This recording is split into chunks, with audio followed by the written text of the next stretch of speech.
Assalamualaikum warahmatullahi wabarakatuh. Apa kabar kita semua?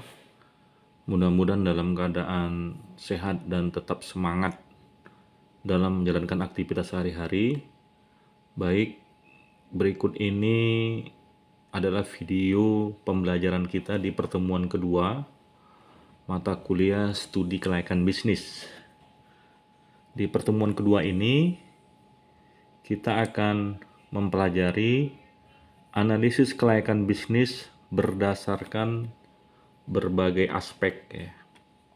Sebagai pendahuluannya bahwa studi kelayakan bisnis adalah proses evaluasi suatu usaha atau proyek untuk menentukan apakah usaha tersebut layak dijalankan atau tidak.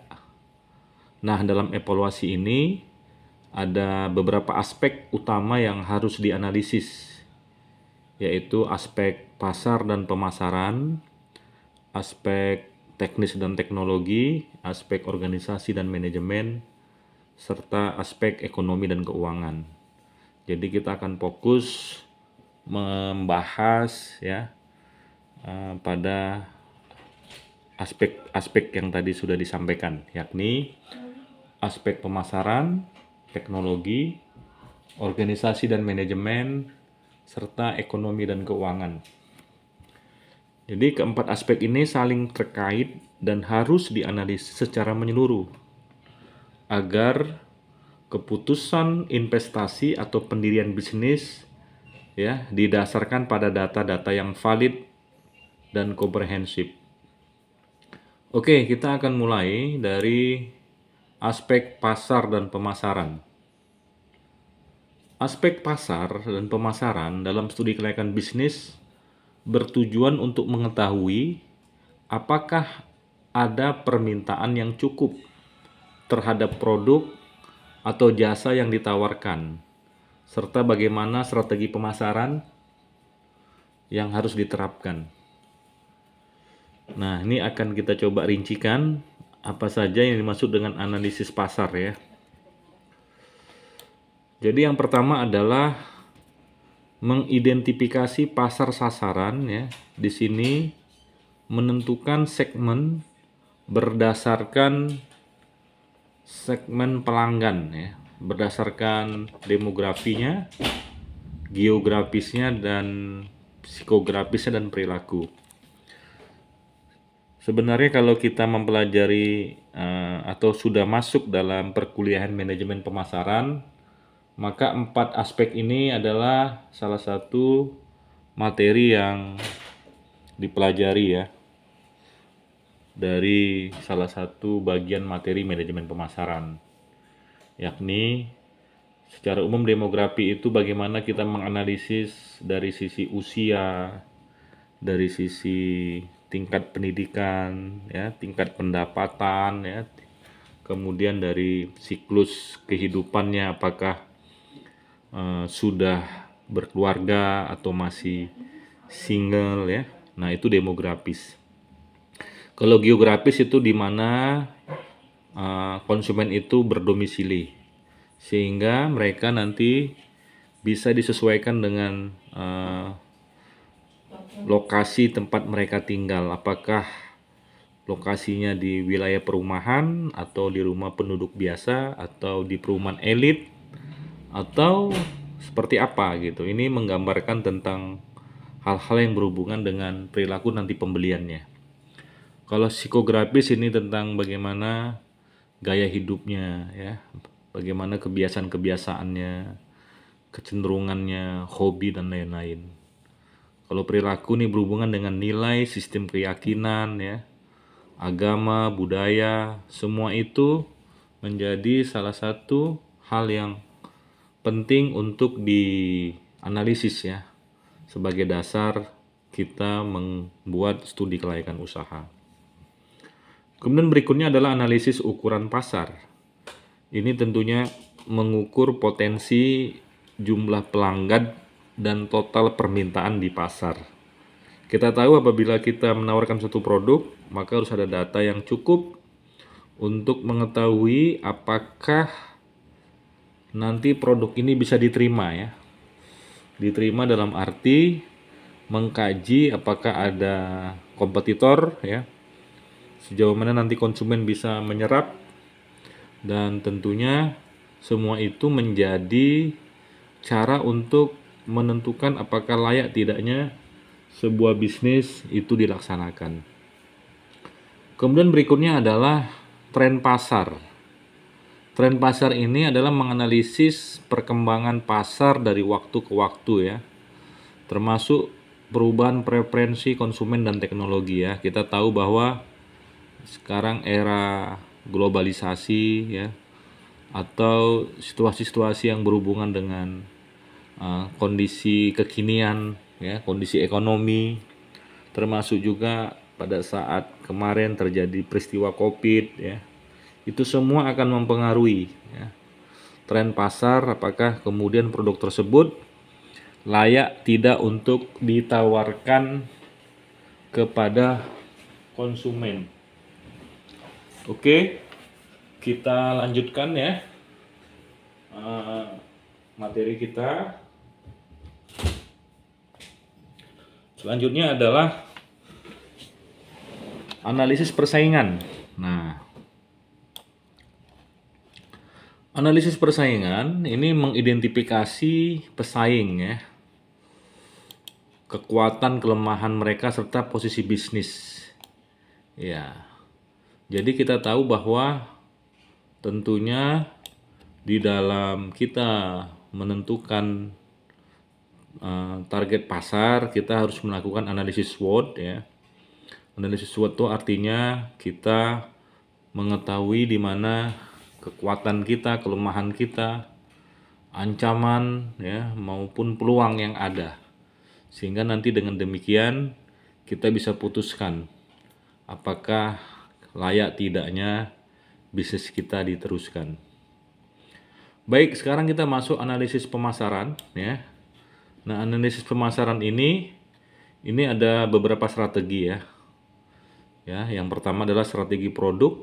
Ya, produk ini berarti menentukan fitur, kualitas, dan keunikan produk. Jadi yang namanya bisnis tentu harus memiliki produk yang berbeda ya, atau ada strategi diferensiasinya. Kemudian fitur, kualitas, kita tahu ya, sejumlah merek handphone itu banyak sekali. Mereka memiliki fitur dan keunikan produk yang berbeda-beda yang kemudian itu menjadi pertimbangan orang untuk membeli ya. Kemudian strategi harga. Strategi harga artinya bagaimana harga jual kita, apakah nanti bisa bersaing ya, jangan sampai ketika kita memberikan tawaran harga produk kepada konsumen ternyata daya beli pasarnya tidak mampu atau harga kita terlalu mahal dengan produk sejenis. Nah, ini juga berhubungan dengan bagaimana biaya produksi yang akan disiapkan ya. Sehingga kemudian nanti dengan biaya produksi tadi ya, semuanya bisa menjadi efektif, efisien, sehingga harga bisa bersaing dalam upaya untuk menawarkan produk tersebut. Kemudian berikutnya adalah strategi distribusi. Nah, distribusi ini artinya bagaimana cara produk itu sampai ke pelanggan, apakah secara langsung, distributor, melalui e-commerce, dan lain-lain. Jadi, produk yang baik itu adalah produk yang bisa mudah diakses oleh konsumen. Maka ini perlu dianalisa ya secara mendalam. Kemudian berikutnya adalah strategi promosi. Nah, kita tahu produk itu kalau tidak dipromosikan maka orang tidak akan mengenal. Maka ya dalam kaitan dengan studi kelayakan bisnis ini juga harus menyiapkan hal-hal yang berhubungan dengan promosi produk ya, bagaimana iklannya, apakah media sosial, apakah menggunakan sponsorship ya, atau dengan event marketing, atau mungkin dengan menggunakan influencer ya, dan lain-lain. Itu semua harus dikaji secara mendalam sehingga nanti ketika bisnis itu mau ditawarkan ke konsumen, konsumen sudah bisa mengenali dan memahami ya produk tersebut. Kemudian selanjutnya adalah output aspek pasar dan pemasaran. Ya, ini merupakan hal-hal yang berhubungan dengan estimasi permintaan produk atau jasa. Jadi penting bagi kita untuk memahami dan menganalisa sebenarnya berapa unit produk yang harus kita siapkan. Ya, jangan sampai nanti produk yang disiapkan itu terlalu besar jumlahnya sehingga nanti mubazir dan bukan mubazir ya. Jadi nanti tidak sesuai dengan biaya yang sudah dikeluarkan, penjualan yang diperoleh tidak sesuai dengan biaya, karena untuk produk-produk massal ya, misalnya produk-produk sampo, permen, atau produk-produk lain lah yang dicetak dengan atau diproduksi dengan jumlah besar, itu harus dianalisa. Jangan sampai nanti produk kita tidak mampu bersaing di pasar sehingga sudah diproduksi tapi tidak bisa dijual. Nah, ini perlu juga dianalisa. Kemudian juga posisi bisnis dibandingkan pesaing. Jadi kita harus tahu juga, misalnya ada beberapa jenis merek sepeda motor ya, seperti Yamaha, Honda, kemudian juga ada Suzuki ya, kemudian juga ada merek-merek lain ya, atau mobil ya, Toyota, Honda, atau Suzuki juga ada, atau misalnya mobil-mobil dari Eropa. Nah, kita harus tahu kira-kira kita mau masuk celah di persentase yang berapa. Ya, apabila misalnya kita mau memproduksi mobil, kita harus punya data. Di suatu wilayah, Toyota itu berapa pangsa pasarnya? Berapa persen ya? Honda berapa persen? Suzuki berapa persen? Dan seterusnya. Sehingga kita mau masuk celah di konsumen yang mana ya, sehingga dengan demikian kita akan bisa menentukan berapa jumlah produk yang mau dihasilkan. Nah, kemudian juga adalah strategi pemasaran yang efektif, seperti apa kira-kira yang perlu dilakukan. Kemudian berikutnya, teman-teman mahasiswa, kita masuk ke yang nomor 2 ya, aspek teknis dan teknologi. Ini merupakan aspek ya yang berkaitan dengan bagaimana suatu bisnis beroperasi dari segi produksi, fasilitas, dan teknologi yang digunakan. Sehingga penjelasannya itu kita harus bisa memahami pertama terkait dengan pemilihan lokasi usaha ya. Nah, lokasi usaha ini harus kita pahami nih, aksesibilitasnya. Jadi lokasi itu harus mudah dijangkau oleh pelanggan, pemasok, dan tenaga kerja.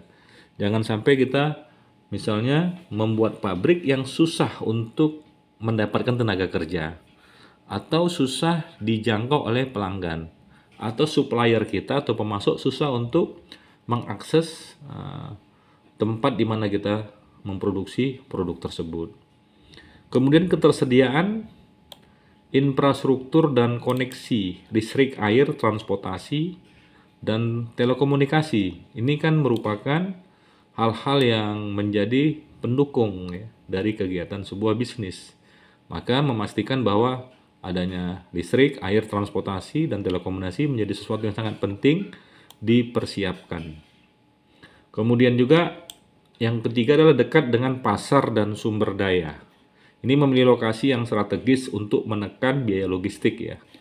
Jadi semakin dekat dengan sumber daya, maka ini bisa mempengaruhi terhadap biaya-biaya yang bisa jadi besar ketika kita lebih mudah untuk mengakses ya, misalnya bahan baku, misalnya pabrik sarung tangan menggunakan bahan baku karet.